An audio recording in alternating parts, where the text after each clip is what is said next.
I've shared about Canva in the past, but I just wanted to give you a little more information about how Canva works, what it is.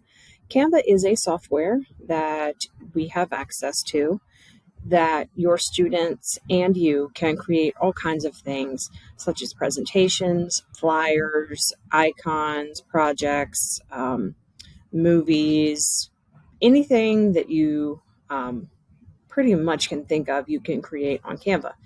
The great thing about Canva is that they have these templates that you can use and your students can use that don't have to recreate everything for this project. So for example, if I want to create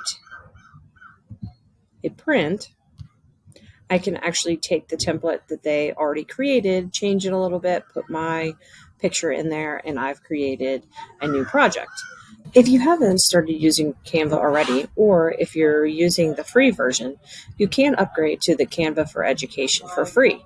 If you just type in Canva for Education Help Center, this has resources to tell you about what is Canva for Education, what can you do with it, you can learn more about it, and then you also can subscribe to a Canva for Education account for free. So you would just go to Canva for Education sign up page, and then you would just have to verify using your email address that you are an educator. Once you've done that, you'll notice that under your name of your classroom, it'll say education. But the part that I wanted to show you is actually a new part of Canva that they just came out with. Like I said, you can create all kinds of things. You can create all kinds of designs. You can create flyers, documents, logos, pretty much anything you can think of. And your students can also create these. If you go to sign into Canva, and you'll be taken to your main page, you'll notice that I have my projects that I've already created, templates that I can choose from. I do have a classroom, so this Canva does have the capability of pushing assignments, activities, collaborative activities to your students. And I'm going to talk about that in just a second. So if I go to what you might want to try, these are some new things or popular things that people are using. And the one I want to show you is Whiteboard. And when you go to Whiteboard activities, you're going to see all of these different templates that are ready for you that you can use. And when I say you can use them personally, or you can send them out to your students and they can collaborate on them. So you do have a search function. I also can browse by type. So if I want, let's say, a mind map, and this will show me all the different mind maps available. There's calendars, there's planners. So if I need a planner for something in particular, or a weekly, daily planner. You also can just look through all of the whiteboard activities. And you'll notice the reason they call it a whiteboard activity is because you can move things around and the students can collaborate on them. One example I see over here is a design thinking, pretty much idea map that you can use for your students when they are using the design process.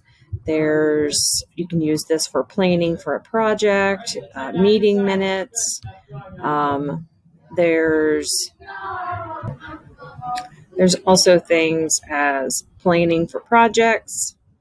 There's diagrams, idea boards. So for example, if I want to use this idea board right here, I'm just going to click on it and it's going to bring it to me over here.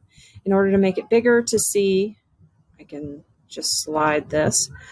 You can move this area around, so you can put multiple templates around here. So let's say I want my students to use this to gather ideas for a project. I can change things on here if I'd like. If I just click on it and then do delete, it takes the whole thing away. But you can also edit the actual board. You can change what it says for the directions. But the best thing about this is you can, once I give it a name,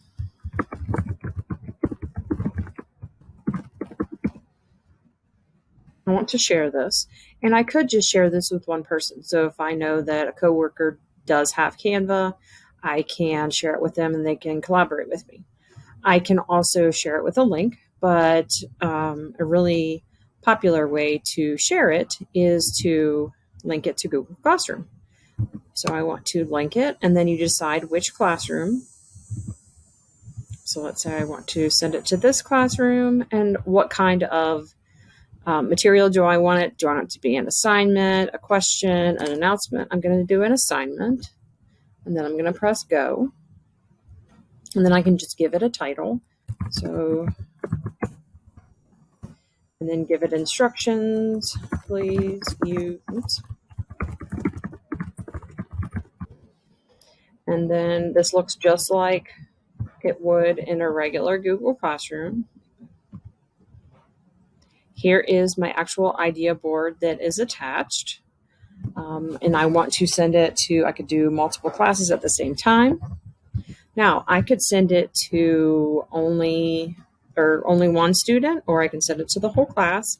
I can do my points, my due date, my topic. I always want to give something a topic so that the students can easily find it. So I'm going to put this on week 2. And then remember, I can schedule ahead of time, but I'm just going to go ahead and assign. And now I'm going to go to my student account, and I'll show you what it looks like. So here it is. Here's my idea board project. And what the student would do is they would click on it. And I'm going to use this template. So pretty much I'm pushing that template out to them. It will give them their own account or their own copy of it. So they're going to sign in with Google.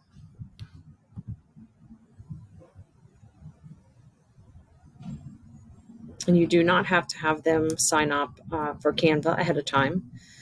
They'll just, once you push out an assignment to them, they will sign in with Google, and then they will be able to get to their project. So then I have access to this project. I can make changes. I can move things around.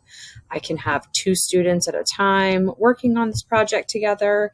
The teacher will have access to it from their account at all times. And actually, if I make any changes to my template at any time, it will show on the student version. And this is a great way to push out any kind of projects to your students. Like I said, they can make flyers, they can make videos, they can make presentations. And the reason why I like Canva so much is because it's easy to use, and there's a lot of designing parts of it that you're not going to have in, let's say, like Google Drawing or in Google Slides. And if you have any questions for me when it comes to Canva, you can just let me know, and I would love to help you with it.